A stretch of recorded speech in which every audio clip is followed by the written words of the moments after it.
जी बच्चों, good morning. कैसे हैं आप सभी? अच्छे हैं? ग्रेट।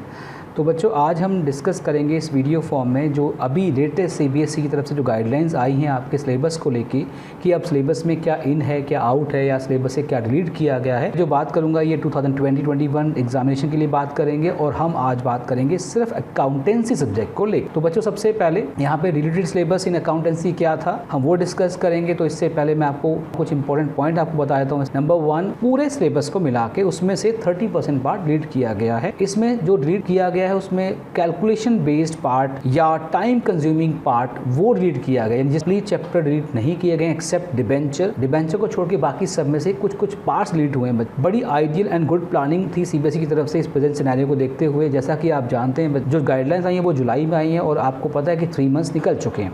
तो सीबीएसई ने बड़ी अच्छी प्लानिंग के साथ सिलेबस को डिलीट किया है, रिमूव किया है, क्योंकि जो 3 मंथ से जो सिलेबस आपका कवर किया था, जैसा कि आप जानते हैं हम आगे डिस्कस करेंगे, अगर हमने बुक 1 या बुक 2 या बुक 3 इनमें से कोई भी बुक अपने स्कूल में या कोचिंग में स्टार्ट की होगी तो कंप्लीट ख़त्म अभी नहीं हुई होगी, कुछ चैप्टर उसके हुए होंगे।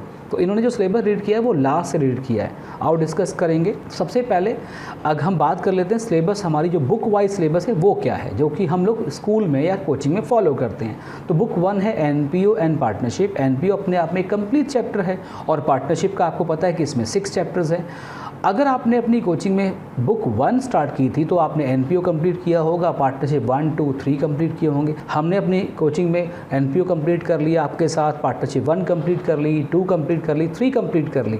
हम इवन कि कल ही अपने लेक्चर में हम बैलेंस शीट पे आए थे और कल ही हमें गाइडलाइंस मिल गई कि बैलेंस शीट रिमूव हो गई है। तो यानी कि आपने कुछ भी लूज़ नहीं किया, जो आपने किया है वो सब आपके सिलेबस में इन है। फिर आपको पता है हमारी जो बुक 2 है उसमें कंपनी अकाउंट आता है। कंपनी अकाउंट में 3 चैप्टर्स आते हैं, issue of shares, issue of debentures, redemption of debenture. और हमारी जो बुक 3 है वो एनालिसिस ऑफ फाइनेंशियल स्टेटमेंट, उसमें 5 चैप्टर्स आते हैं। तो आपका जो सिलेबस है अकॉर्डिंग टू योर बुक वो इन 3 बुक्स के अकॉर्डिंग बनता है। लेकिन बात करते हैं यहाँ पे सीबीएसई का जो सिलेबस है वो क्या है, यानी सीबीएसई अपने सिलेबस को किस तरह से देखती है। तो सीबीएसई ने अपने सिलेबस को डिवाइड किया है 3 पार्ट्स में। जो पार्ट 1 है उसमें वो इंक्लूड करती है एनपीओ को, पार्टनरशिप को और कंपनी को। एनपीओ 1 चैप्टर, पार्टनरशिप के 6 चैप्टर्स और कंपनी के 3 चैप्टर्स। तो इन सब को मिला के कंपनी, इन तीनों को मिला के पार्ट 1 बनता है जो 60 मार्क्स का है। पार्ट 2 में आता है एनालिसिस ऑफ फाइनेंशियल स्टेटमेंट जो 20 मार्क्स का है, इसमें 5 चैप्टर्स आते हैं।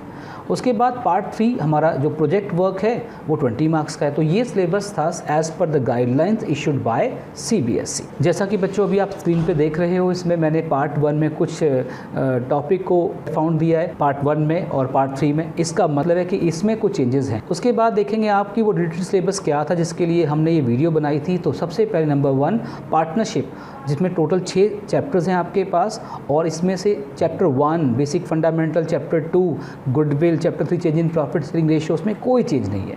फिर चैप्टर नंबर 4 आता है एडमिशन ऑफ अ पार्टनर। इसमें चेंज किया गया आपको, इसमें एडजस्टमेंट ऑफ कैपिटल रिमूव कर दी गई है और इसमें से प्रिपरेशन ऑफ बैलेंस शीट को रिमूव किया गया है। बाकी चैप्टर एज इट इज़ रहेगा। सेम ऐसे ही बच्चों चैप्टर नंबर 5 है retirement and death of a partner, उसमें से भी एडजस्टमेंट ऑफ कैपिटल को रिमूव किया गया, उसमें से preparation of balance sheet remove की गई और उसमें से एक लोन अकाउंट बनता है बच्चों जो अभी हमने किया नहीं है, डिजीज पार्टनर्स कैपिटल अकाउंट या एग्जीक्यूटर्स पार्टनर्स कैपिटल अकाउंट, उसे रिमूव कर दिया गया। उसके बाद बच्चों डिटेल सिलेबस में आगे बढ़ते हैं। कंपनी अकाउंट में हमें पता है कि 3 चैप्टर्स हैं, इशू ऑफ शेयर्स है, इशू ऑफ डिबेंचर्स है, रिडम्पशन ऑफ डिबेंचर। तो इसमें चैप्टर नंबर 1 और 2 में कोई चेंजेस नहीं किए गए। इसमें chapter number 3 redemption of debenture में चेंजेस किए गए। इसमें बच्चों 2 टॉपिक थे, एक था लमसम मेथड, एक था ड्रॉ बाय लॉट मेथड। ये 2 ही मेथड थे और दोनों को ही यहाँ से हटा दिया गया। इट मीन्स 2 ही टॉपिक थे और 2 ही हटा दिए गए। इट मीन्स ये चैप्टर कंप्लीटली खत्म हो गया। उसके बाद आगे बढ़ते हैं। फिर आता है हमारे पास रिलेटेड सिलेबस में पार्ट 3, और पार्ट 3 में आपको पता है प्रोजेक्ट वर्क था। आपकी भी क्वारी थी कि सर प्रोजेक्ट वर्क में हम क्या बनाएं, कितनी फाइलें बनेंगी, कैसे बनेंगी। तो मैंने आपसे कहा था कि थोड़ा होल्ड करो, तो लो बच्चों आज वो घड़ी आ गई। तो हमें 3 प्रोजेक्ट्स थे और 3 में 1 कॉम्प्रिहेंसिव था, 2 स्पेसिफिक था। लेकिन आज आपके लिए बड़ी गुड न्यूज़ है कि आपने उन 3 में से सिर्फ 1 प्रोजेक्ट बनाना है, दैट इज़ स्पेसिफिक प्रोजेक्ट। आगे बढ़ते हैं। अब यहाँ पे बात करते हैं कि हमें और आपको बेनिफिट क्या हुआ है इसमें। नंबर 1, टोटल सिलेबस की हम बात करें तो उसमें आपको 40 to 50 डेज़ का सिलेबस रिड्यूस कर दिया गया। जो टिपिकल पार्ट था, जो कैलकुलेशन वाला पार्ट था, वो रिमूव कर दिया गया। अब टिपिकल प्रॉब्लम के साथ साथ टाइम कंज्यूमिंग पार्ट को भी रिड्यूस कर दिया गया सिलेबस में से। More time for remaining syllabus and revision, जैसा कि आपके 40-50 दिन यहाँ पे सेव हुए थे, अब वो टाइम आप यूज़ करेंगे अपने जो सिलेबस इन है। यहाँ तक बच्चों आपको डिटेल में बता दिया मैंने कि सभी सिलेबस में से, पूरे सिलेबस में क्या क्या रिलीट हुआ है, क्या क्या सिलेबस में इन है, क्या क्या सिलेबस में आउट है। इसके बाद भी कोई डाउट होगा तो आप मुझे कॉल कर सकते हैं, मुझे मैसेज कर सकते हैं।